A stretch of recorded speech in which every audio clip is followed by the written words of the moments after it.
नमस्कार, मैं हूं मोनिका जायसवाल और आप देख रहे हैं इंडिया न्यूज बुलेटिन की शुरुआत करेंगे फटाफट अंदाज में। दिल्ली के राजपथ पर दुनिया देखेगी भारत का शक्ति प्रदर्शन। 73वें गणतंत्र दिवस पर दिखेगी भारत की ताकत। 73वें गणतंत्र दिवस की पूर्व संध्या पर पद्म पुरस्कारों की घोषणा। मरणोपरांत विपिन रावत और कल्याण सिंह को पद्म अवार्ड।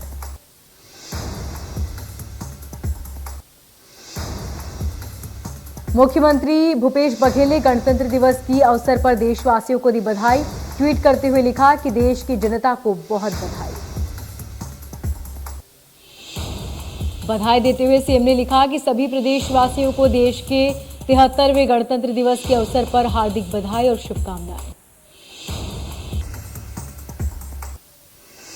साल 1950 में 26 जनवरी को देश का संविधान लागू हुआ और भारत का एक संपूर्ण प्रभुत्व संपन्न लोकतांत्रिक गणराज्य के रूप में स्थापित हुआ।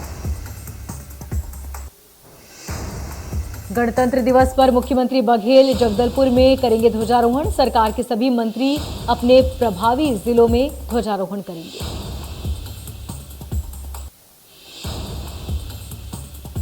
बस्तर में सीएम बघेल का बालिंगकोटा गांव में विधायकों और महापौर ने किया जोरदार स्वागत। करोड़ों रुपए की विकास कार्यों की सौगात देंगे सीएम बघेल।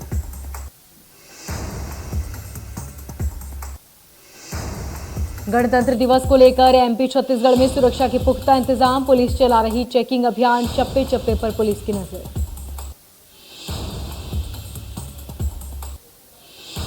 कटनी में नवनिर्माण मकान की छत गिरने से बड़ा हादसा। मलबे में दबे कई मजदूर, 2 की मौत। राहत बचाव कार्य जारी।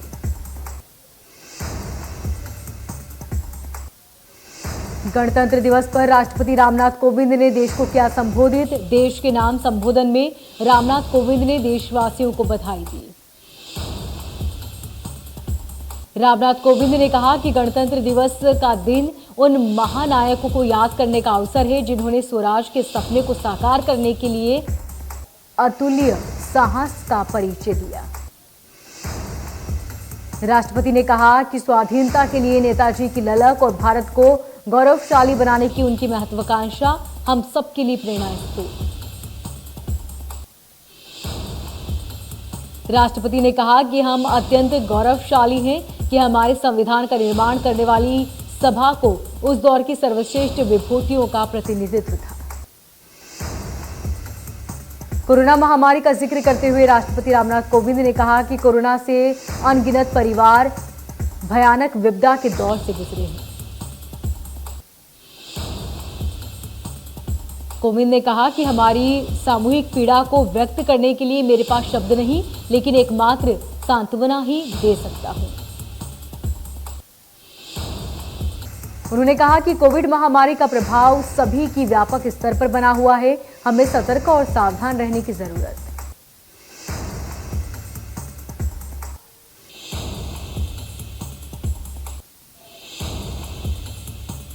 तिहत्तरवें गणतंत्र दिवस के मौके पर राष्ट्रपति द्वारा 384 लोगों के लिए वीरता पुरस्कार का ऐलान किया गया। इसमें 12 शौर्य, 29 परम विशिष्ट सेवा, 4 उत्तम युद्ध सेवा और 83 अति विशिष्ट सेवा मेडल। इसके अलावा 122 विशिष्ट सेवा मेडल, 81 सेना मेडल, 2 वायु सेना मेडल, 40 सेना मेडल और 8 नौसेना मेडल।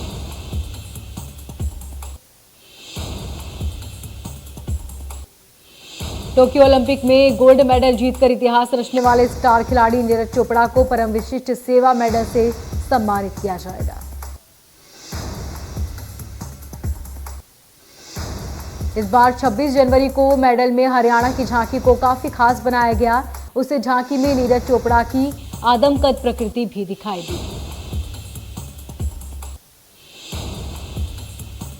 वहीं 10 ओलंपियन हरियाणा की झांकी में हिस्सा लेंगे। हरियाणा राजपथ पर ओलंपिक नायकों का शक्ति प्रदर्शन करने के लिए तैयार है।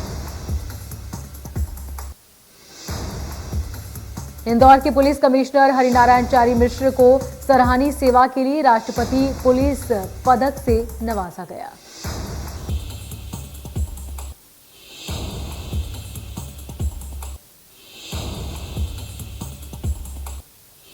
ये पुरस्कार उन्हें आगामी 15 अगस्त को नई दिल्ली में दिया जाएगा। पुरस्कार की घोषणा की गई है। उन्होंने इंदौर में डीआईजी रहते गुंडों के मकानों को तोड़ उनकी आर्थिक कमर तोड़ दी थी। ये उदाहरण पूरे प्रदेश में फॉलो किया गया। अस्पतालों में सुरक्षा मापदंड से खिलवाड़, बिना फायर एनओसी संचालित हो रहे अस्पतालों पर हाईकोर्ट ने दिखाई सख्ती। हाईकोर्ट ने 4 हफ्तों में मांगा जवाब। लॉ स्टूडेंट एसोसिएशन ने याचिका में लगाए गंभीर आरोप। कहा फर्जी अस्पतालों को निरस्त किया जाए।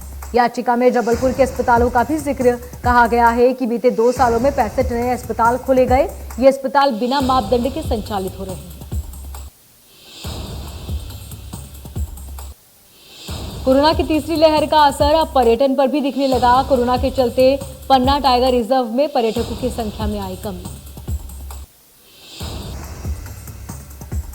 सिंगरौली जिले के नवानगर थाने में पदस्थ प्रधान आरक्षक जानकी प्रसाद तिवारी को रीवा लोकायुक्त की 8 सदस्यीय पुलिस टीम ने 10,000 की रिश्वत लेते रंगे हाथों गिरफ्तार किया। ग्वालियर में जिले के प्रभारी मंत्री तुलसीराम सिलावट से हजीरा स्थित दुकानदारों ने एक ज्ञापन के जरिए न्याय की गुहार लगाई। ये दुकानदार हजीरा की सब्जी मंडी में विस्थापित किए गए थे। पुरानी सब्जी मंडी में कपड़े वाले, जूते चप्पल वाले और किराने वाले दुकानदारों के अलावा बड़ी संख्या में सब्जी कारोबारी काम और रोजगार करते हैं। दुर्ग में पिछले दिनों में अधिवक्ता संघ के चुनाव संपन्न हुए, जिसके बाद सभी अधिवक्ताओं ने अपना पदभार ग्रहण किया।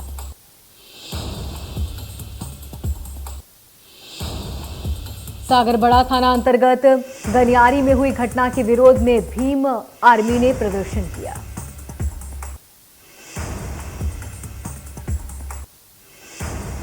इंदौर पुलिस ने नोटों की डबल करने का झांसा देकर धोखाधड़ी कर लोगों को ठगी करने वाले अंतर्राज्यीय गिरोह का पर्दाफाश किया। पुलिस ने कार्रवाई करते हुए 8 सदस्यों को गिरफ्तार किया। उमरिया में लगातार सामने आ रही घूसखोर की शिकायतें। रिश्वत के आरोप में नजुल आरआई और बाबू को निलंबित किया गया। राजनांदगांव जिले के डोंगरगढ़ पुलिस ने 3 आरोपियों को गिरफ्तार किया, जिसके बाद से पुलिस ने कुल 20 लीटर शराब जब्त की। आपको बता दें कि पुलिस ने इन तीनों आरोपियों के खिलाफ कई धाराओं के तहत मामला दर्ज किया। भोपाल में दहशतगर्दों के हौसले बुलंद। अब घर के बाहर खड़ी लग्जरी वाहनों पर पत्थर मारकर कांच फोड़ रहे लोग, वीडियो वायरल। पुलिस ने कार्रवाई करते हुए 4 नाबालिग आरोपियों को हिरासत में लिया। मामले में पुलिस ने विभाग के 2 अधिकारियों पर कार्रवाई कर सस्पेंड कर दिया।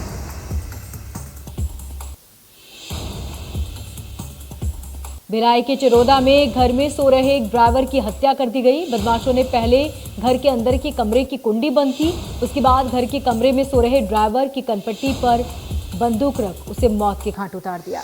जब सुबह पत्नी उठी तो उसे दरवाजा बंद मिला। महिला ने अपनी मां को सूचना दी। फिर सुबह उसकी मां और पिता पहुंचे तो दामाद को बिस्तर के नीचे खून से लथपथ जमीन पर पड़ा देखा।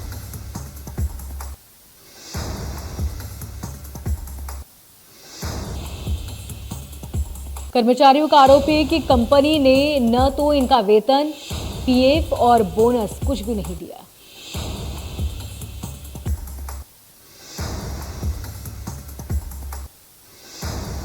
राजधानी भोपाल में कई इलाकों में बदमाशों का आतंक। लग्जरी गाड़ियों के फोड़े शीशे, वीडियो वायरल।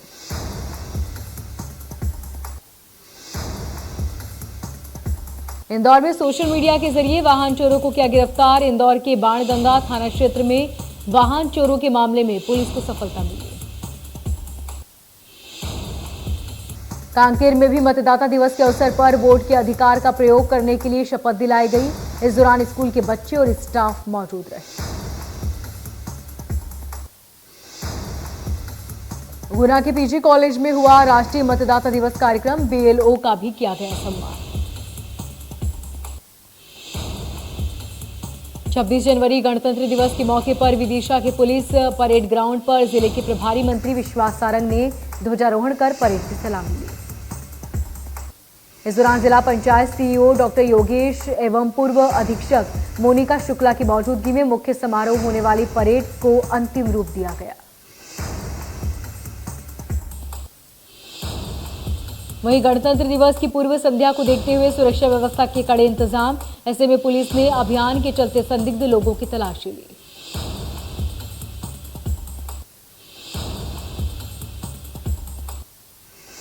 बेमित्रा में अलग अलग तरीके से 4 लोगों की मौत हुई। किसी की बिजली खंभे के तार से चपेट में आने से मौत हुई तो किसी ने खुदकुशी कर ली।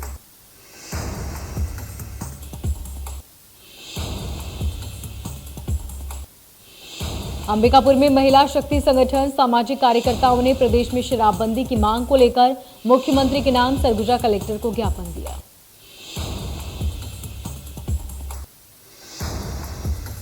सड़क सत्याग्रह से जुड़े लोगों ने प्रधानमंत्री, मुख्यमंत्री, केंद्रीय मंत्री नितिन गडकरी सहित राज्यपाल के नाम ज्ञापन दिया। ज्ञापन में सरगुजा संभाग की जर्जर सड़कों को जल्द ठीक करने की मांग की गई, साथ ही निर्माणाधीन सड़कों का जल्द काम पूरा करने की मांग की। दमोह में लोकायुक्त ने गणतंत्र दिवस मनाए जाने के पहले छापा मारा। 3000 रुपए की रिश्वत लेते बाबू गिरफ्तार। अनूपपुर पुलिस को बड़ी सफलता मिली। पुलिस ने अवैध मादक पदार्थ 200 किलो गांजा बरामद किया, जिसकी कीमत 20 लाख रुपए। अवैध मादक पदार्थ गांजे की तस्करी करने वाले एनडीपीएस एक्ट के तहत अपराध दर्ज किया गया।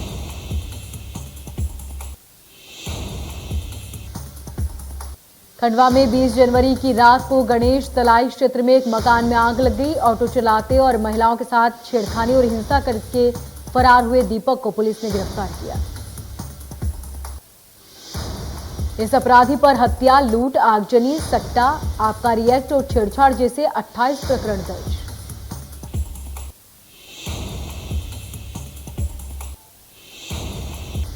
ये अपराधी करने के बाद भेष बदलकर होशंगाबाद और बैतूल में छिपा हुआ था। पंजाब में भारतीय जनता पार्टी 65 सीटों पर चुनाव लड़ेगी। पार्टी अध्यक्ष जेपी नड्डा ने सीटों का बंटवारा किया। उन्होंने कहा कि पंजाब में एनडीए गठबंधन जो हुआ उसमें भाजपा, पंजाब लोक कांग्रेस और संयुक्त अकाली दल शामिल है।